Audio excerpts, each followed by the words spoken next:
Welcome to this week's WTOL 11 Weather Impact. This week, we're talking about the life cycle of a hurricane. And of course, this is a very interesting topic. Typically, we don't see hurricanes, of course, in Northwest Ohio and Southeast Michigan, but we could be impacted by remnants of different hurricanes and tropical storms. So as we break down some of those ingredients that we do see within a hurricane, we talk about that water temperature. Typically, you need that water temperature above 80 degrees, that warm water temperature.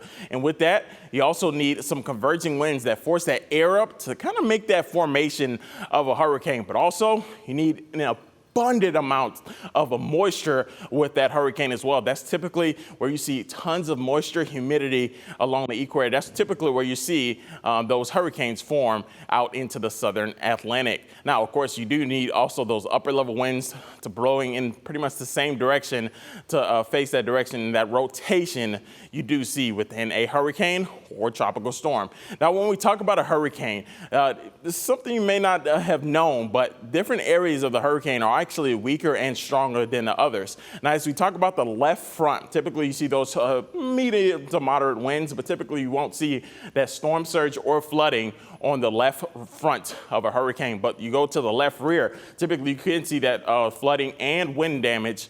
But one of the more stronger sides of a hurricane is the right side. Now we talk about moderate to even high risk of winds, tornadoes. Yes, tornadoes can happen in a hurricane and even storm surge and flooding. But the most strongest side of a hurricane is the right front side, where anywhere from high winds, tornadoes possibly, and high storm surge and even flooding could be possible on that right front.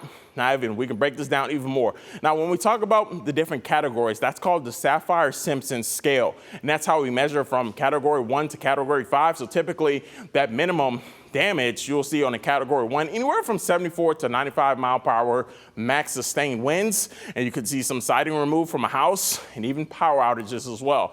But we break it down to a category 2, well, moderate damage, even 96 to 110 miles per hour, and even storm surge right around 5 to 8 feet. We break it down to a category 3. This is when it gets to the more serious, where you can see coastal flooding and power outages for several weeks. The more serious one as well. Category 4, this is when it really gets to see that extreme damage of wind gusts, max sustained wind gusts of the 131 to 155, and a catastrophic category 5 hurricane, one of the most dangerous ones, where a house could be inhabitable for several months, even several weeks, and likely that home near underwater or completely underwater and completely wiped from its foundation. Now, when we talk about those warm water temperatures, typically we know that mid-80s can be warm at times. We're talking water temperatures at the mid-80s, and that's what we have for this past week. We got 86, 85s, and typically where we saw this past week, where we saw Hurricane Beryl, warm water temperatures really fueling that hurricane. Now, as we break down Hurricane Beryl, this past week, this was the earliest Cat 5 hurricane ever recorded, and it went from a tropical storm to a Cat 5 in just about 48 hours. We break it down for you when we talk about that rapid intensification.